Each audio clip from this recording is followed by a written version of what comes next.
Salut la famille, j'espère que vous allez bien. Dans cette vidéo, nous allons essayer un peu de voir comment virtualiser notre serveur de téléphonie série P. Alors, encore nous allons vous demander, si vous êtes nouveau sur la chaîne, n'oubliez pas de vous abonner, d'activer la cloche de notification pour ne rien louper de nos prochaines vidéos. On se retrouve sur mon PC après le générique, c'est parti.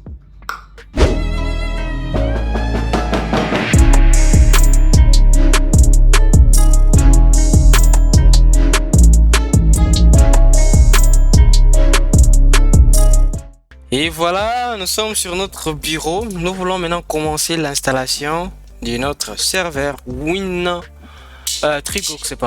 Treebox. Alors, pour faire l'installation, on se dirige directement dans notre environnement de virtualisation VirtualBox. On clique, on lance. Et là, on est bien sur l'interface. Nous devons maintenant créer une nouvelle machine. Pour créer une nouvelle machine, on se dirige ici sur New. Et là, on peut définir le nom de notre serveur. Je peux écrire Seva Xbox. Et là, nous pouvons choisir l'emplacement de notre serveur, là où ça va se stocker. C'est que vous devez savoir que le type, c'est une distribution Linux, le serveur Treebox.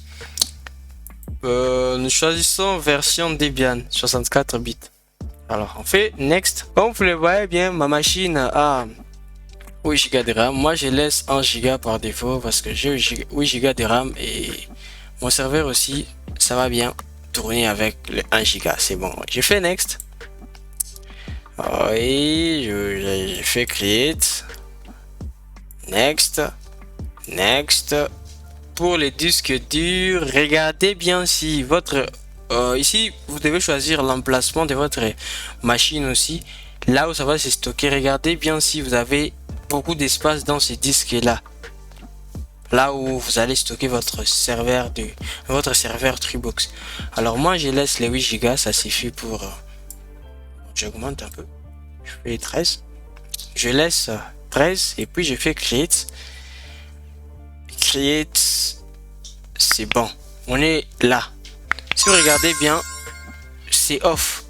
Si on lance, ça ne va pas accepter. Pourquoi? Parce qu'on n'a pas déjà défini, on n'a pas déjà donné notre machine, on n'a pas déjà mis le CD d'installation, donc l'image ISO d'installation. Alors pour donner l'image ISO à notre machine, on clique ici sur Settings. On vient dans Storage. Si vous regardez bien, ici dans Control, là, il y a Empty, donc vite, il n'y a rien. On clique là sur Empty. Et donc, on choisit le petit CD pour... Ça va nous ouvrir l'endroit où est stocké nos images ISO. Je clique ici sur Choose, Create a Virtual Machine, Virtual Optical Disk. Je clique là-bas. Si vous n'en avez pas déjà, entrez ici sur Add. J'entre sur Add. J'ai là où est stocké mon disque dur, mon image ISO. Et là, je clique sur image ISO, Treebox. J'ai fait Open. Et là, ça va apparaître directement ici.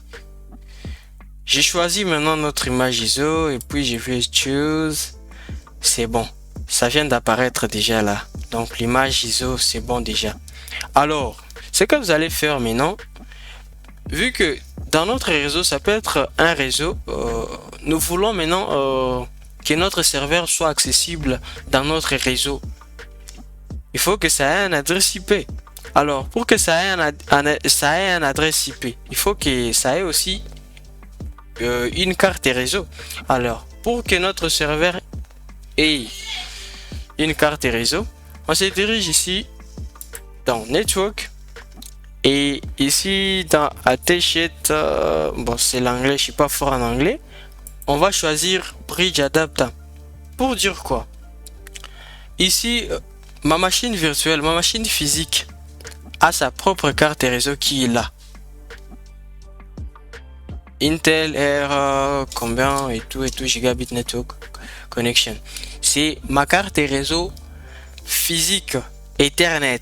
Si on double-clique ici, on verra, vous voyez ici, ça c'est le network. Imaginez que vous partagez avec votre téléphone, pour effectuer ce petit manœuvre. Vous devez choisir le wireless, ou bien si vous êtes connecté via Wi-Fi, vous devez choisir ici l'autre carte réseau pour que votre serveur soit dans les réseaux. Mais moi je vais la carte réseau Ethernet, c'est ce que je vais choisir. Alors je fais OK, c'est bon, là c'est bon. Nous devons maintenant lancer notre serveur maintenant pour que ça commence l'installation. On clique ici sur Start pour commencer maintenant l'installation.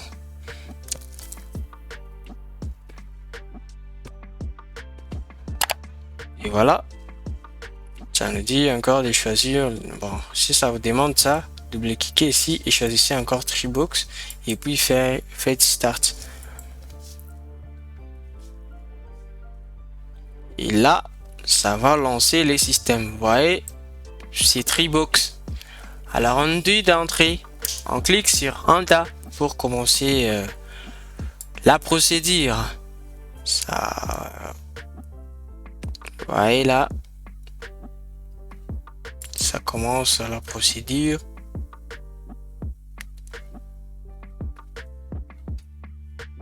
Et là, ça nous demande de choisir le clavier. Pour nous, c'est l'anglais QWERTY. Je clique sur tabulation pour entrer sur OK, puis j'ai fait entrer.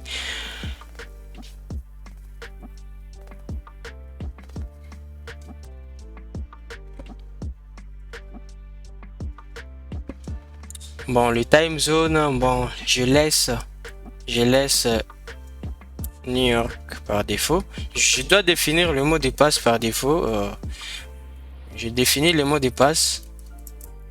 Mettez le mot de passe que vous voulez de votre côté. C'est bon, je fais entrer. OK. Et là, ça commence la procédure.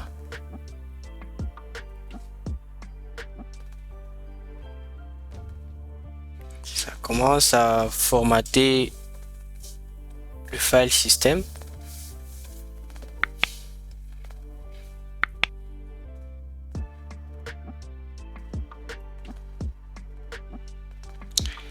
Et voilà, l'installation du paquet, ça commence déjà.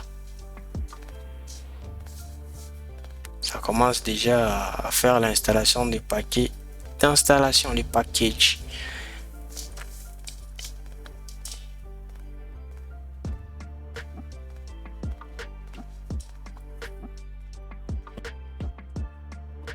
Pour l'image ISO, je laisserai le lien dans la description. Si vous avez besoin de télécharger, allez télécharger l'image ISO sur mon serveur Mediafire. Voilà.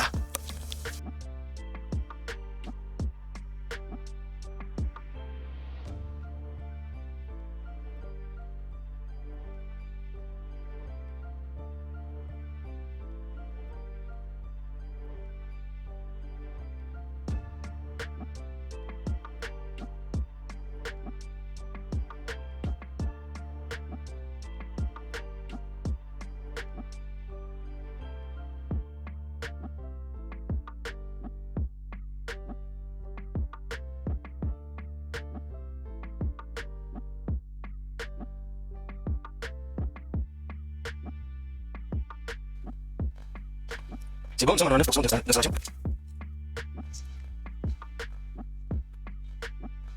Ok.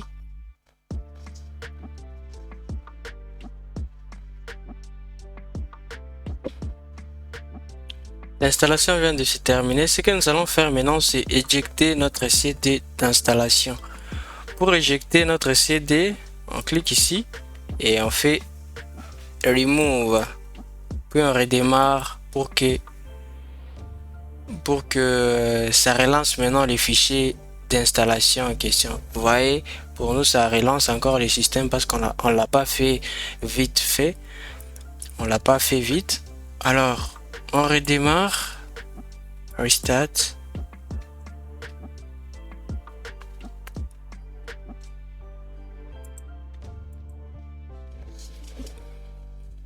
Et voilà. Ça relance maintenant. Ça relance.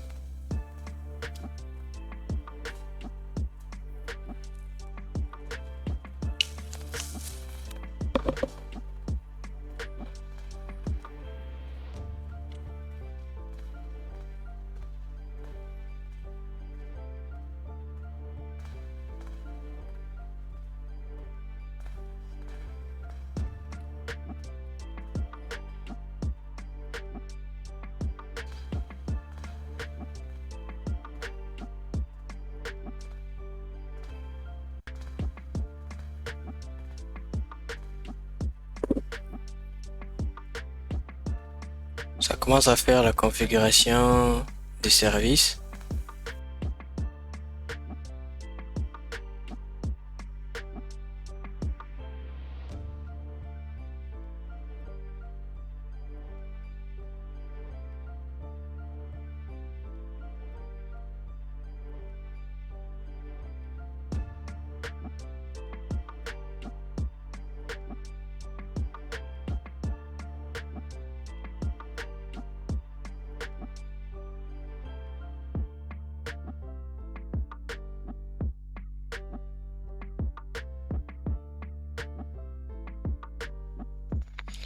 Et voilà, nous arrivons à cette interface.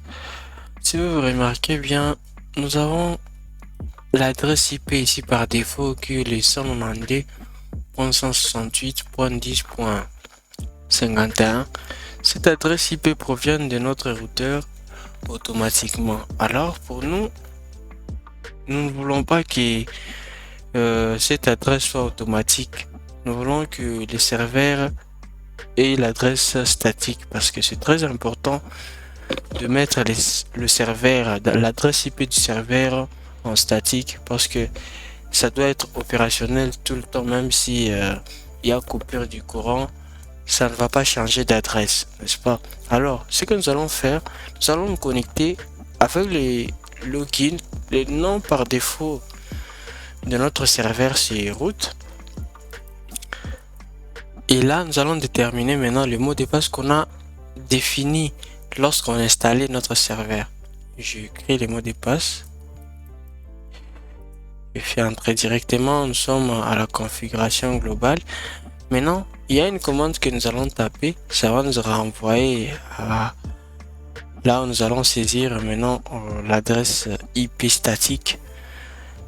Nous allons taper la commande système config network.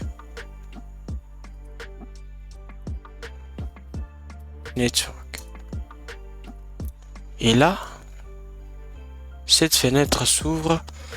On clique sur entrée. Et ce que nous allons faire maintenant, c'est ajouter, éditer cette interface Ethernet. On fait entrer encore. Et là, comme vous le voyez bien, si nous voulons, nous pouvons définir les noms de cette interface. On peut l'éditer si on veut. Bon, si on veut, on peut éditer ça, mais nous laissons ça comme ça par défaut. Alors, ici sur Use DHCP, nous allons décocher ça parce que nous ne voulons pas que nous ayons l'adresse IP automatiquement. C'est pas le but. Alors, pour décocher ça, on clique espace pour décocher. Ouais, ça vient de disparaître. Ici en bas, on descend avec la touche de direction. On définit maintenant le mot de passe. Regardez notre réseau, notre routeur a l'adresse IP,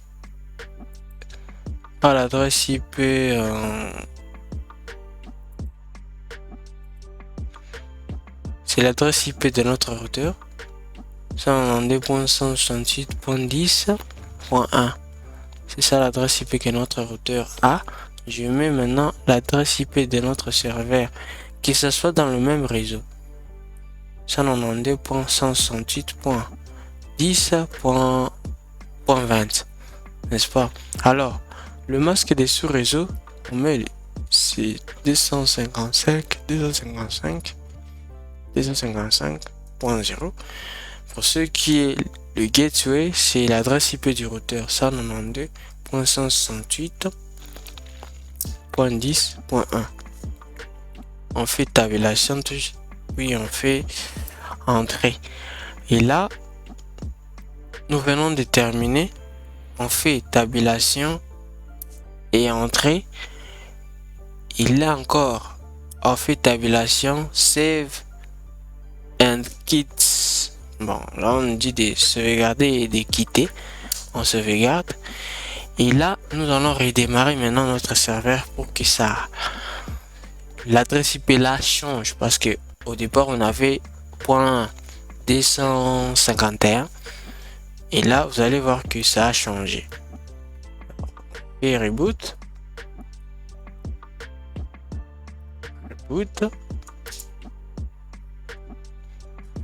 Là, notre serveur vient de se redémarrer. Ça commence à se redémarrer.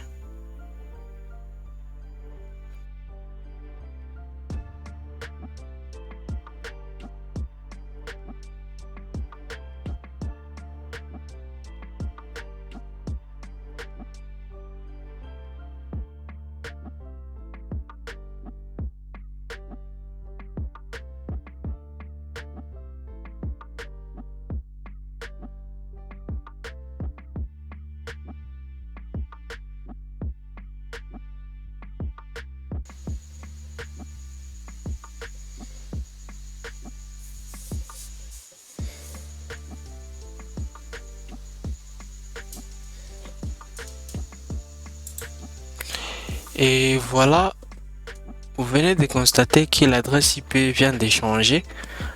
Là, nous venons de mettre notre serveur en statique. C'est la fin de cette vidéo. Rendez-vous dans une prochaine vidéo où nous allons voir maintenant comment installer les extensions pour passer des appels. Alors, nous allons vous demander, si vous êtes nouveau sur la chaîne encore, n'oubliez pas de liker la vidéo, de vous abonner, d'activer la cloche de notification pour ne rien louper de nos prochaines vidéos. On se dit à très bientôt dans une prochaine vidéo.